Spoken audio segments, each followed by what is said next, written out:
Hi everyone, welcome back to Alice and the Giant Bookshelf. My name's Alice and today's video is all about my absolute top favourite books of 2020.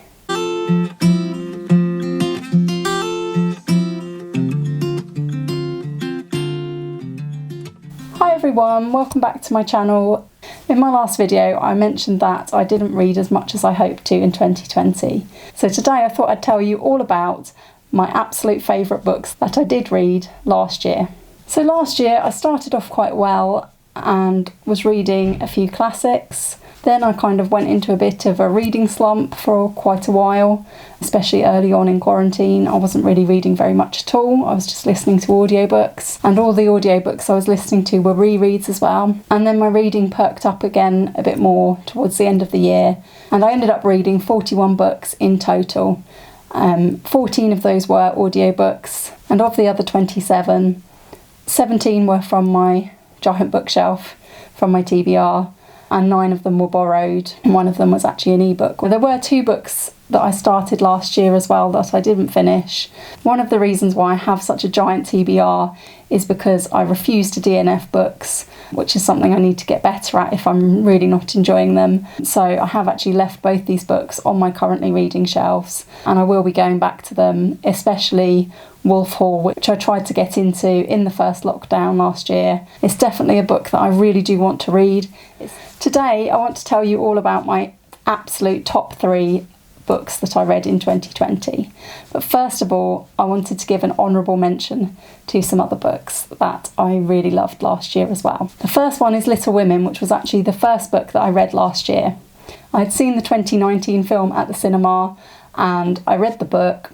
I then went back to the cinema to watch it again because I loved the film so much and I loved the book so much.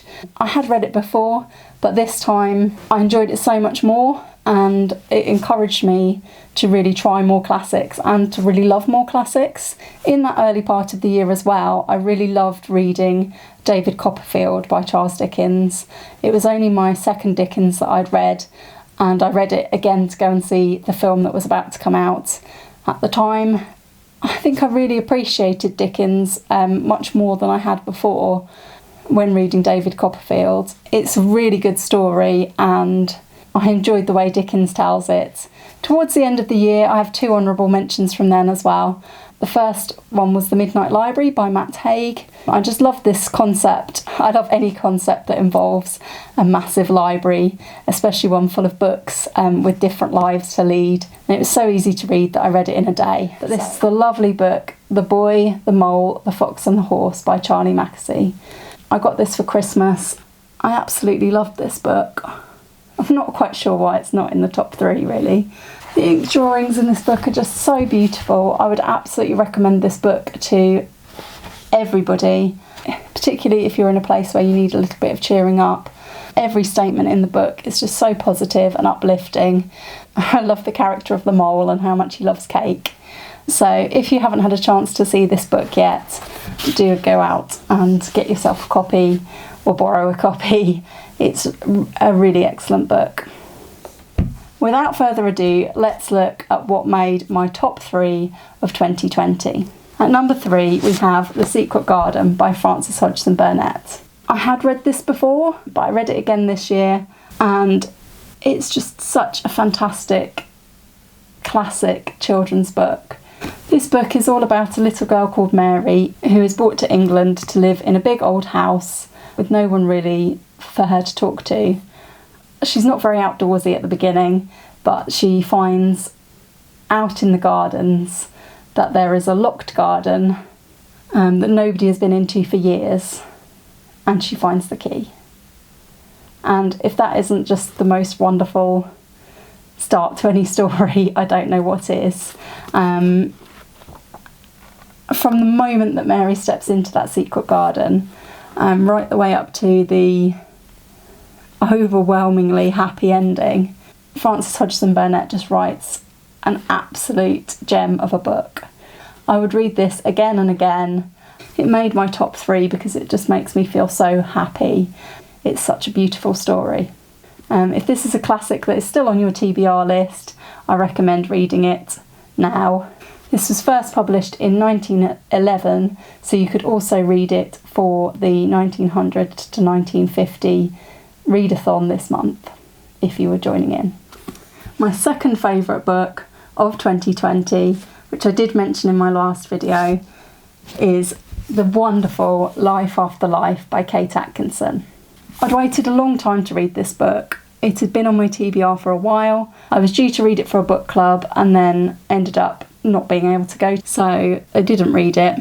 And then in 2020 I found time to sit down and read this book, and I was not disappointed.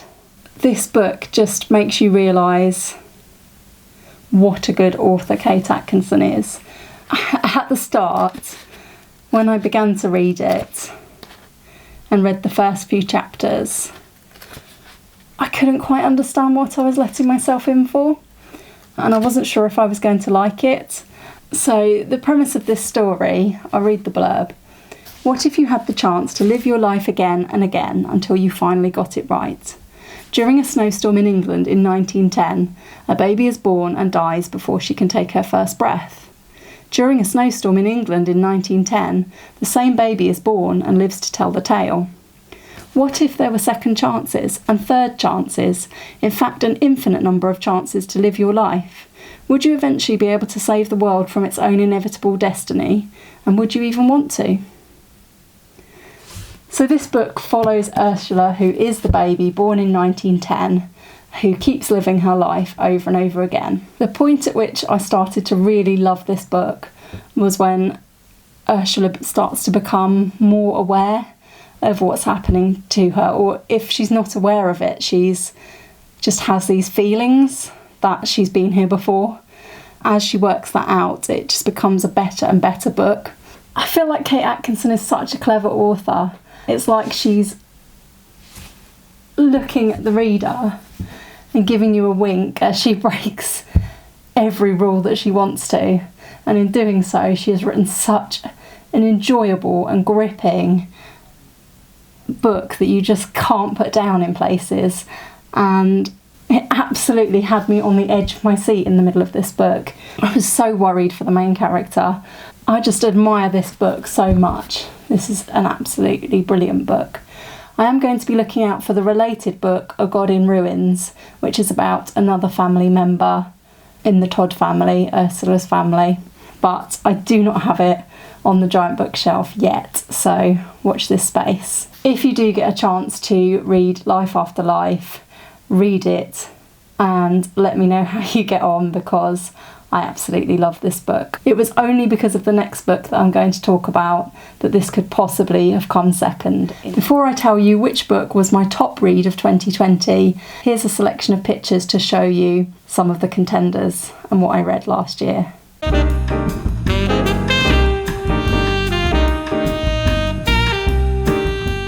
Okay, the absolute top book that I read in 2020, my number one favourite, and definitely now on my probably top 10, maybe even the top 5 of all time, was The Book Thief by Mackesy. I don't have my copy here because it's at my mum's house. I cannot tell you how much I love this book.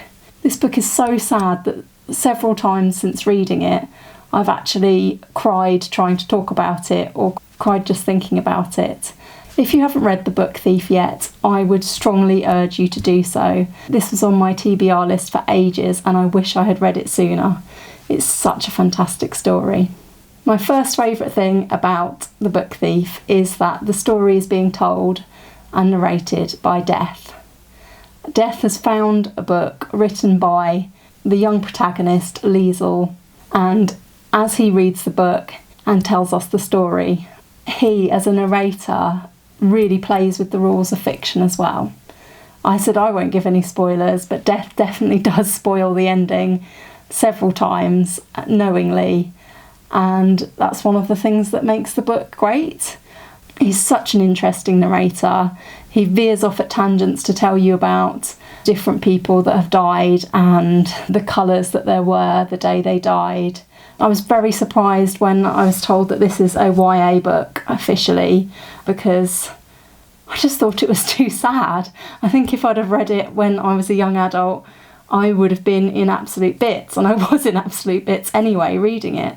It's just deeply, deeply sad, and really drove home to me how futile and how awful it must have been to live in wartime, in whatever country you were in. Liesel's story in The Book Thief is just so poignant. She's a young girl, taken away from her mother to live with foster parents. The backdrop to the story is the Second World War in Germany.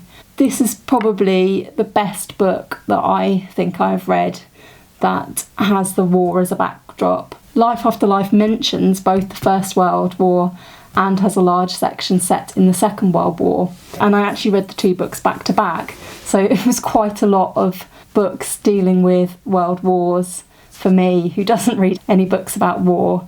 But I just absolutely loved both books. I think that The Book Thief just has this amazing story to me. It's told through the different books that Liesel steals and what they mean to her at the different times in her life, at the times in which she steals them. And I love the way Marcus Zuzak has written a book that is in love with literacy itself, and just a beautiful book about how books affect and shape our lives. I know I'm a complete book nerd, but any book that has books as such a key character is always going to be my top book. I highly, highly recommend it to anyone who's got it on their TBR. And if you don't have it on your TBR, I urge you to reconsider and read it as soon as possible. But do have a box of tissues handy. It's very, very sad. This has been my top 3 of 2020. I've also talked about some of these books on my book blog, which you can find linked in the description below. I'd love to hear from you in the comments. If you've read these books, what did you think of them? Thanks for watching. I'll see you next time for another bookish video on Alice in the Giant Bookshelf. Bye for now.